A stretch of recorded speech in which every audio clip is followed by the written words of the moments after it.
Ngayon nga ay taghirap dito ng tubig sa amin sa balon. Kaya naman namumblema kami ng aming labahan na natambak ng buong isang taon. Pero dahil may kasabihan, there's a will, there's a way, kung kaya naman, yayain na ang buong tropa at sa ilog ay maglaba.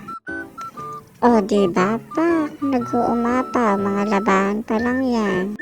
Kaya halika na at ating tuklasin ang ilog ng Lupi sa bayan ng Tinambak. Let's go!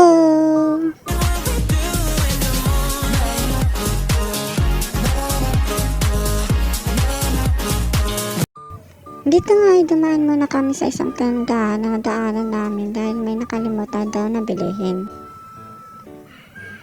Akala ko pa naman pagkain. O pak, tingnan mo. Nakalimutan na daw ang pagkain, wag lang daw ang inumin. Dito nga ay narating na namin ang lokasyon ng ilog, kung kaya naman busy na sila sa pagbaba ng mga bagahe. At ako naman ay nauna nang bumaba upang makita kung maganda nga ba talaga ang ilog na aming mapupuntahan. O diba, parang walang kasama. O pak, o yung kaldero binuksan na.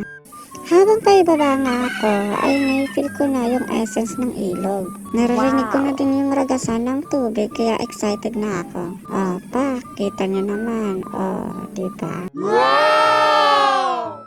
Mabato nga lang. At dito nga ay nag-start na kami magpwesto sa kanya-kanya naming upuan para makapag-start na ng paglaba. O pak, may tiyanak pa. At dito nga ay nagkukusot na ang mag-ina. Nagbabaldaw na nga pala sila dyan. O pak, kusot pa mo. Pero syempre, papahuli ba naman tayo? O pak, o diba? O todo bigayan. Wow! Maya-maya pa nga ay nagyaya ng kumain yung mga mamshi. Kung kaya naman, tara, kain muna. O diba? O pak, pansit. Madaming pang baon yan. O hello guys, welcome to my vlog.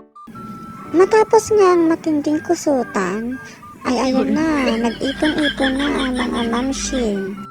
At kita mo naman, o pak, nagkakaabotan na ng bote. Wow! At dito nga ay nakisali na din ako sa kanila. Talaga nga naman, mag-aamiga. At dito nga ay may biglang lumabas na chokoy. O diba, hirap na hirap umahon. Kala mo naman kasi talaga, malalim lang nilalangoy yan. O pak.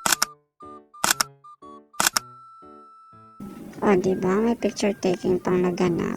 Wow! At dito nga ay may nagpa-cute na bata. May naalala tuloy ako. Namiss ko tuloy si o pak. Diba, kamukha talaga niya.